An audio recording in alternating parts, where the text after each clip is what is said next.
அந்த அமைப்பின் இயக்குனர், அமெரிக்கா நாட்டு தலைவி, நமது அமைப்புக்கு அமெரிக்கால சட்ட ரீதியாக என்னென்ன உதவிகள் செய்ய வேண்டுமோ அத்தனை உதவிகளும் மனதார செய்து கொடுத்த ஒரு பெண்மணி. இப்போ வருகின்ற 8வது மாசம் ஆகஸ்ட் இவர்களின் நடன குழு அமெரிக்கால வெள்ளை மாளிகையில ஒயிட் ஹவுஸ்ல அதிபர் முன் ஒரு நடன நிகழ்ச்சியை ஏற்பாடு செய்திருக்கின்றோம். அது விரைவில் நடைபெறும். 8வது மாசம் எல்லாரும் பிரார்த்தனை பண்ணிக்கிறோம். அனைவருக்கும் வணக்கம். என் பேர் விஜேஸ்வரி ஜெயகாந்தி. எனது நாட்டியப்பள்ளியின் பேர் ருக்மிணி ரத்தநாயகம். ருக்மிணி ரத்தநாயகம்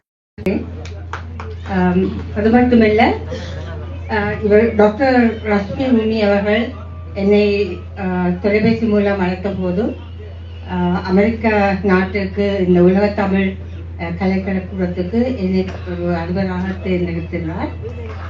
அவரின் இந்த கலை கலாச்சார பிரிவு, அதாவது கலை பண்பாடுகள், அதாவது பழமையான அழிந்து போன கலைகளை மீண்டும் அவர் கொண்டு வர வேண்டும் என்றால் அவருடைய முக்கிய நோக்கம். அதாவது நாட்டுப்புற கலைகள் என்னும் பொழுது கும்மி, கோலாட்டம், கரகாட்டம், அதுகள் எல்லாம் இப்பொழுது அழிந்து கொண்டு போகின்றது. அதாவது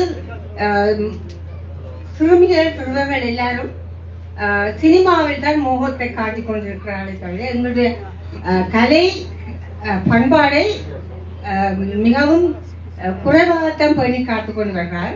ஆனால் இவரின் முயற்சி இந்த கலையை அழியாம பாதுகாக்க வேண்டும். எங்கள் வருங்கால சந்ததியினர் அதை மேலும் மேலும் படித்து நல்ல வகையில் அவர்களை ஆக்கமளிக்க வேண்டும் என்றான் இவரின் நோக்கம். எனக்கும் அதுதான். அதாவது இந்த கலைகள் ஒரு பாரம்பரியமா இருந்து வந்த கலைகள். அதை நாங்கள் எதிர்கால சந்ததியினர் அவர்களுக்கு நாங்கள் இல்லாத காலத்தில் அப்படி ஒரு கலை இருந்ததா என்று இல்லாமல் இனியும் மக்களுக்கு, பிள்ளைகளுக்கு அவர்கள் இதை சொல்லிக் கொடுத்து இதுதான் எங்களோட கலை கலாச்சாரம் என்றதை பேணி காக்க வேண்டும். அதான் எனக்கும் அது ஒரு நோக்கமாகத்தான் இருந்தது. அதுக்கு சொல்லுவாங்க, 6வது பக்கத்துல இருந்து உந்துதல் செய்தால்தான் நாங்கள் அதை செய்யலாம். இல்லை என்று சொல்லி சொன்னால் தனிப்பட்ட முறையில் செய்வது என்பது சரியான கஷ்டம்தான். அந்த வகையிலே இன்றைக்கு ரஷ்மி ரூமி அவர்கள் இதை அவருக்கு ஒத்துழைக்க வேண்டும். அந்த வகையில் நான் அமெரிக்காவில் இருக்கிறபடி அவருக்கு எந்த விதத்திலும் என்ன உதவி கேட்டாலும் எப்பவும் நான் செய்வேன் என்று உறுதியளிக்கிறேன். நன்றி மேடம்.